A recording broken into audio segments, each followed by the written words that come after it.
Business Bites with Kay Chauhan. Wandsworth Radio. The weather's turned autumnal of late and the nights are drawing in. As a business owner, many of these nights may be spent in the company of a room full of strangers. Networking. If that word networking fills you with dread, fear not. Grab a cup of cocoa and Heather White, networking and personal brand expert, will tell you a story about how she banished her own fears around networking. Hello, Heather. Welcome to Business Bites. Hello, Kate. Great to meet you, and thank you for inviting me on. You are a networking and personal brand expert. Can you tell me how you got involved with this side of coaching businesses? I think, like a lot of people, when we fall accidentally into something, and that was very much the case for me. So what had happened was I was in a full-time job, and in those days I used to work in private medical insurance. And I just got back from a holiday, and my boss sacked me from my job, which is frightfully embarrassing to say.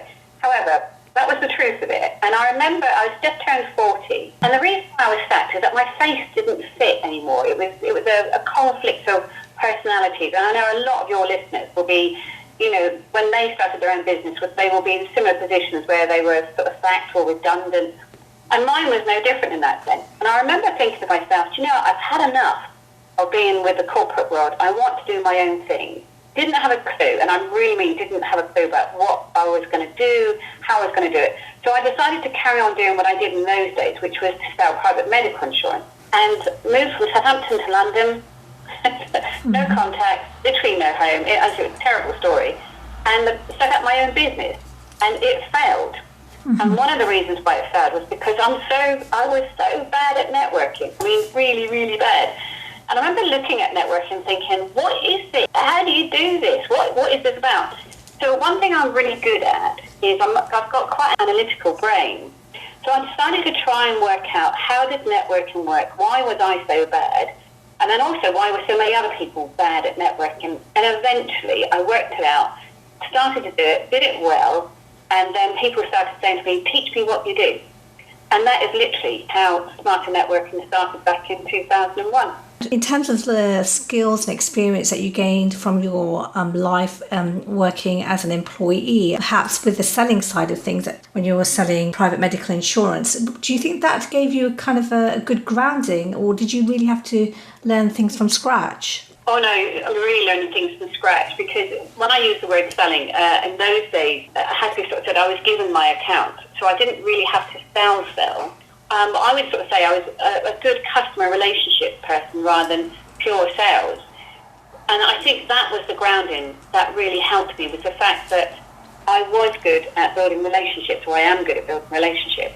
And I think it was that gave me a bit of foundation, not so much the selling side, because when you're running your own business, selling your own stuff is totally different than selling someone else's or trying to build someone else's. So it's quite a relief to know that in terms of your own personal experience. A lot of people, and especially women business owners and startups, who probably been working in the corporate world and only having to deal with their colleagues and their line managers, having to sell themselves, quite a daunting experience, and you know, to have that confidence. I suppose I've got this sort of character that is a bit gregarious, but it's all bluff. Certainly going back a few years, I was able to sort of put on this sort of complete facade that I was really confident, a go-getter.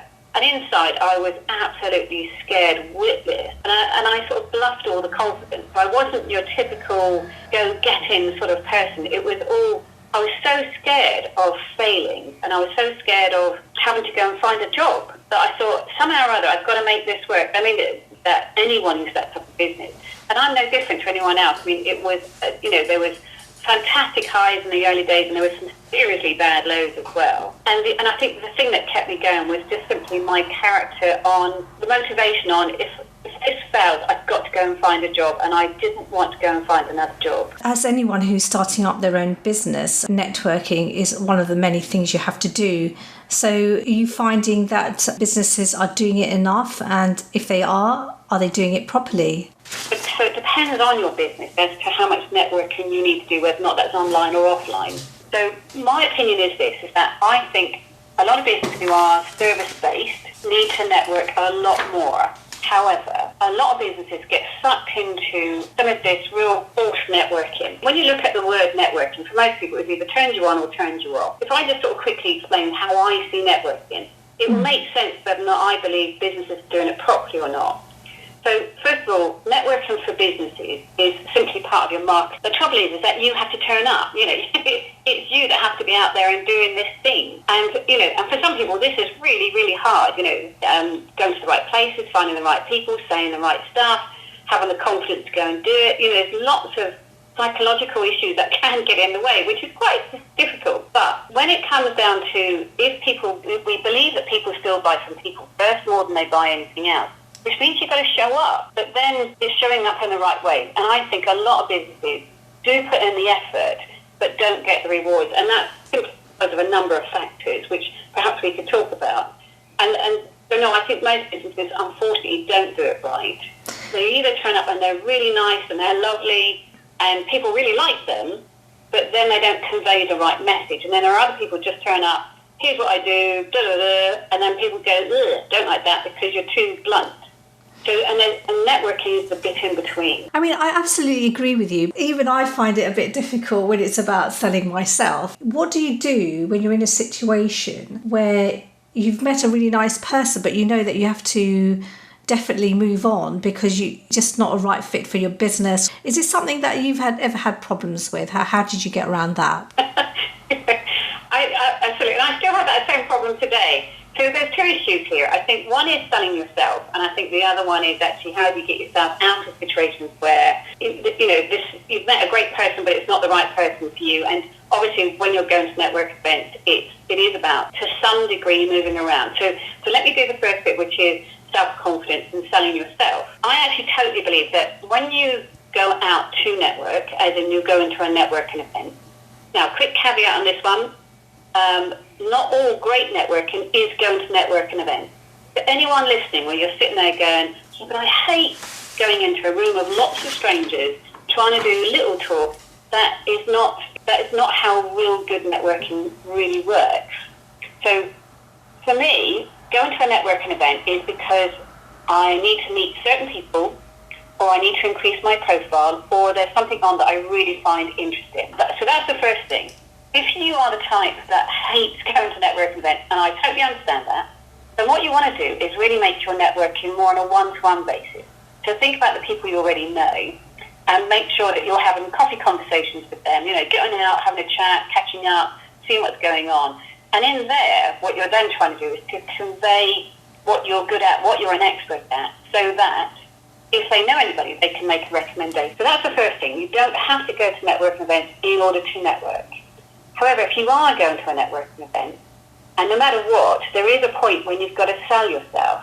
Now, this is when I think you've got to be clever. When I meet someone, quite often the question is, hi Kay, so who are you and what do you do? Because we're all trying to find common ground. And so you go, hi, I'm Kay and I'm a PR specialist and all this sort of stuff. Right, okay. So what I'm looking for is saying something where there's a hook. And that's when you introduced me, I suggested that you introduce me as a networking and personal brand expert, because it takes me straight into a point of conversation if that's what they want. So if you said to me, I'm a PR expert, I'll be going, oh, that's interesting. Tell me a bit more about that. Now, it's not because I want you to sell yourself, sell your product. It's because I'm interested in what you do. And I think this is where people make the mistake, is that they come up with either a job title, CEO, well, that tells me nothing, or they come up with a 60-second pitch. And I don't want you to do that. Never do a 60-second pitch unless you are in a condition where it says that's what you need to do. That's quite controversial, Heather, because I thought, it's like being drilled in all the different seminars I've been to that, you must have a 30-second pitch ready just in case you do meet someone that it will be the right client for you, or be the right kind of project for you. Right, let me explain why I believe the 60-second pitch, 30-second pitch is totally dead. Okay, now I've believed this for years, but I've only just really recently declared my hand going, I think the 60 seconds is horrible and it should be killed off. Right, here's why I'm going to explain why. Now, there are times when absolutely you need to be prepared to be able to put across a concise message. If you go to certain networks, want you to stand up and do your 60-second pitch. Now, that is the only time I think it's relevant. So every single one of us needs to be prepared to be able to put across a concise message. However, the reason why I think the 60-second pitch is done is that if I meet someone, a random person at a networking event, and I go, hello, who are you and what do you do? And they do their 60-second pitch, and I've seen this millions of times. You see the other person glaze over, and most people don't do it right. So I think the 60-second pitch is there because when you are meeting people, they're not asking you do your pitch. They're just saying, I'm trying to find common ground because I don't know what else to talk about. So when you're out and about and someone says, hello, Kay, who are you? What do you do? Then I'm looking for a one-liner that brings me into your world. So what opens up the conversation with people when you want to put across what you do? And I'll tell you the bit that does. It's always to do with someone's expertise. Whenever I say to people, hi, my name's Heather, I'm a networking and personal brand expert. Okay, I can guarantee you that will open up a conversation. If you turn around and say you're a PR expert, I can guarantee you the majority of people will go, oh, that's interesting, tell me more about that. Yeah, I think a lot of people have a queasiness about that, calling themselves expert, self-proclaimed expert. Yeah, I totally get that. So now, this is where it's all about getting yourself comfortable. Because if you don't like the word expert, then use another word like specialist. But if you're going to sell me something eventually, let's say eventually, okay, at some point, you need to be able to express to me what your expertise is in. Now, this is when all of us need to get over ourselves in terms of we're out there to create opportunities for ourselves and we're out there to provide a service for people. Sure. So I'm looking for you standing up and being totally proud, absolutely committed behind who you are and what you do and declaring that to the world. And let me just carry on with this 60-second pitch bit because what I want to do is I want to pull you into a conversation. I'm not pulling you in to sell you anything. So when we meet, hello, who are you, what do you do? I'm an expert in blah, blah. And then if someone says, oh, that's interesting, tell me a bit more about it. I'm not going to say I sell. What I'm going to do is I'm going to sort of start talking in a much more rounded way about the business or what I do. Now, if the other person doesn't turn around and say to me, oh, that's interesting, tell me more, then immediately I then sort of say, tell me about yourself, what do you do? Because I'm always looking for, and this is what I mean by the 60-second pitch I think is dead, is that was all about pushing stuff on somebody else who may or may not want to hear about it. I'm looking for how we create conversations, and in those conversations we put in the right keywords, the right message. So the other person goes, that's really interesting. I'll keep that in mind. Networking events all vary. So there are some networking events where you've got to rock up and you've got to do your thing, you've got to push it across.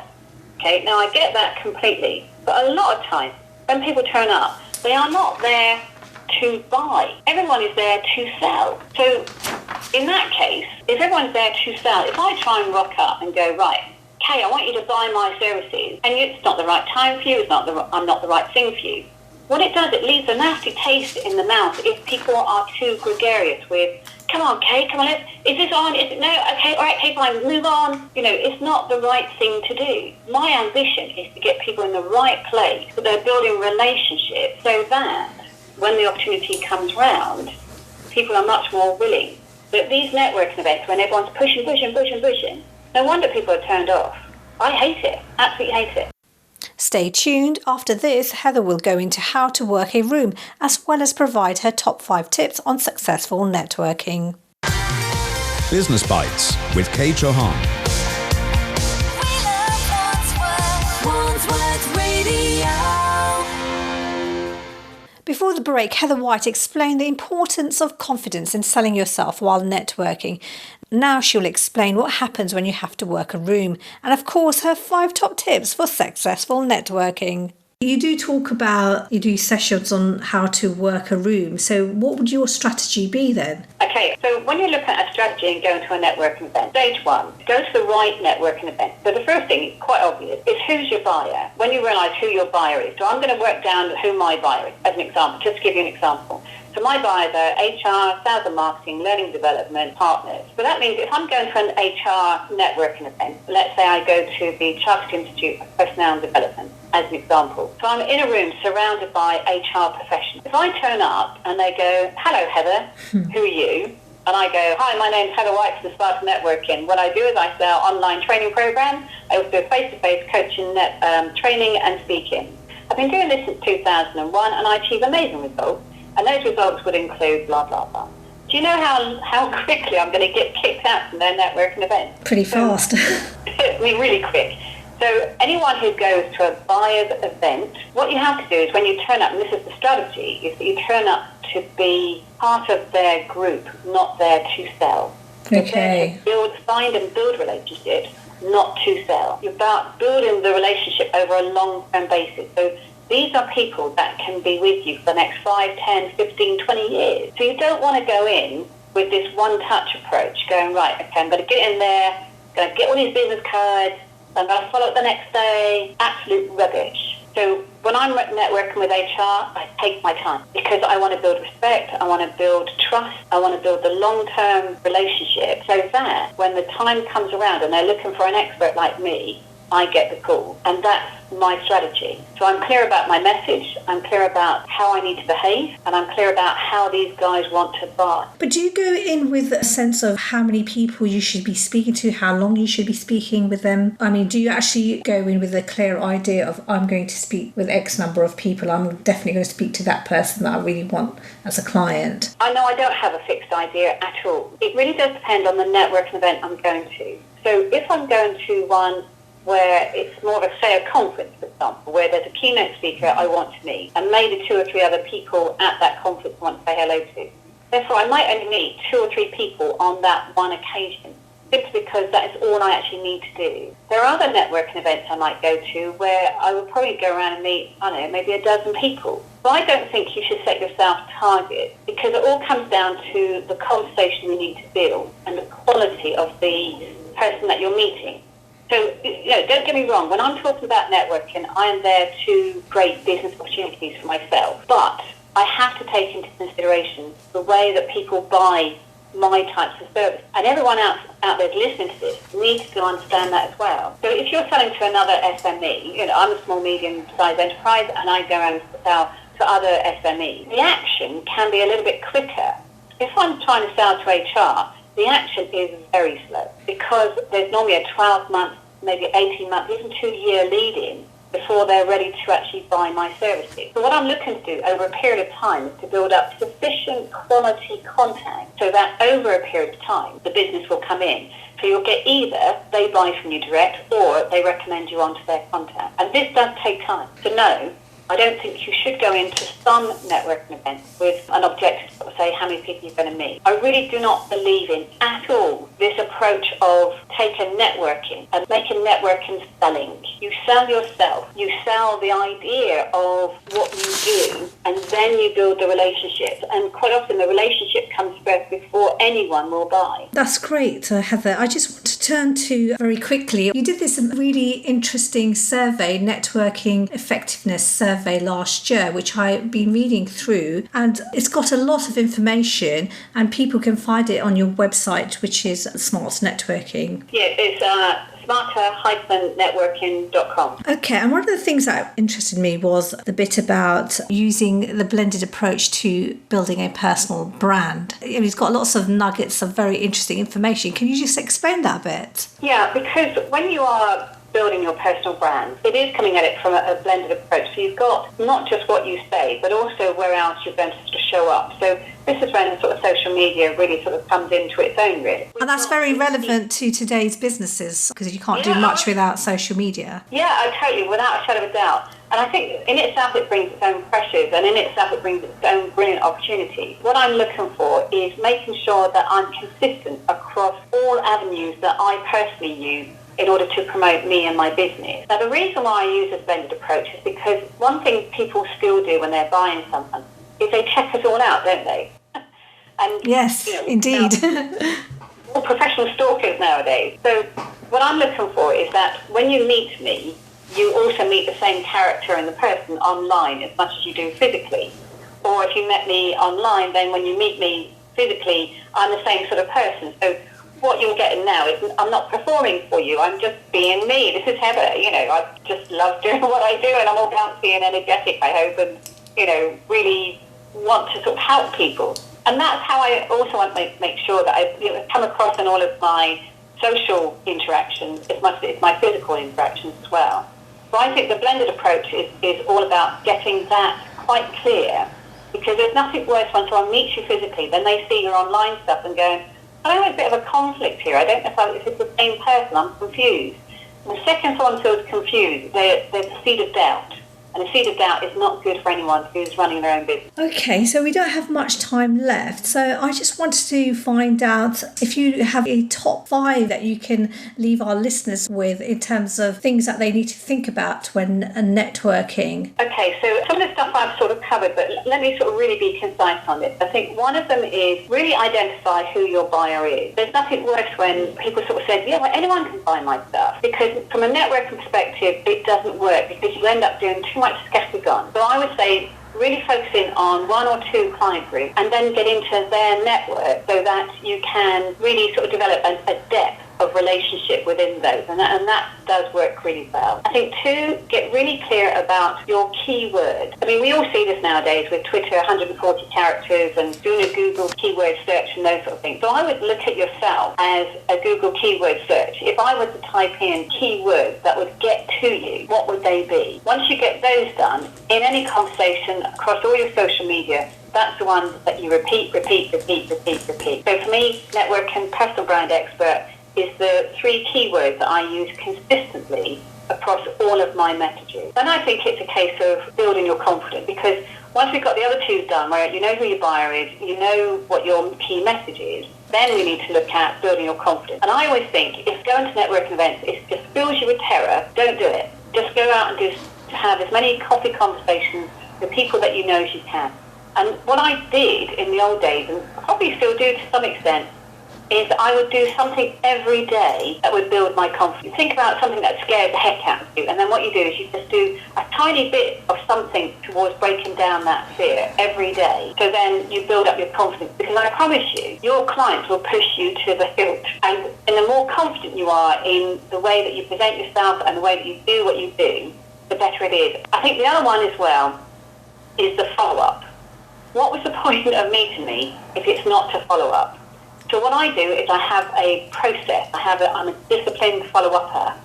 So what I would do once I've met, so like today, Kay, what I'm going to do straight after this wonderful interview with you, I'm going to send a LinkedIn request, which will be personalised. So I have a message behind this that says, once I've met you, I will follow up. And I'll think of ways in which we can stay in touch, but ways that add value. Because at this point, people still aren't ready to buy. And I think lastly, and probably most importantly, be open to everything. Because I can tell you this, one thing I've learned from networking is that there are amazing experiences out there that will only come to you because you turned up, stuck out your hand and said hello. And I've had the most amazing experiences of my life because I've turned up. I mean, I got invited to Buckingham Palace. I've been to number 10 Downing Street. Oh, now you mention that. Right at the end. I know, and I've helped people who were really struggling in other ways, where I've turned up, I've been a bouncy, positive person, and I've given someone a literal, verbal, physical hug. And I know through that, we all change the world, and people can change us, and we can change others. We can be of such amazing service to people. There's nothing else. Just rock up, say hello, put on a smile, and you'll never know who you're going to touch that's going to change someone's life. Finally, Heather, you're going to be doing a workshop in Wandsworth for part of Wandsworth Council's Enterprising Workshop. Can you tell me a bit about that and how people can find out more? What we're going to do is we're going to do a fantastic session on how to work a room, because it's the biggest fear everybody has. And we're all going to be playing, and it's going to be totally interactive, and I'm going to show people exactly how to break in, how to break away, how to create conversations, do your business card, gender difference. I tell you what, it's huge fun. 2 hours of full-on fun, really practical, and, you're going to meet some amazing people. If you'd like to find out more about Heather's workshop, Networking for Success, How to Work a Room, go to Wandsworth Council's website and search for business events. You can also find some really useful resources about networking on Heather's website, which is smarter-networking.com. Well, that's it from me, Kay Chauhan at Business Bite. I hope you enjoyed this month's edition. If you'd like to listen to the show again, and why wouldn't you, then the podcast is available on Wandsworth Radio's Mixcloud account, and our very own media partners, South West London TV, will also be broadcasting Business Bites on their YouTube channel very shortly. The next edition of Business Bites will be on Sunday, 27th September at 7 p.m. You can get in touch with me on Business Bites at k@wandsworthradio.com. I look forward to your comments and suggestions for news items and interviews. That's it from me and the team. Good night from Business Bites. Business Bites with Kay Chauhan.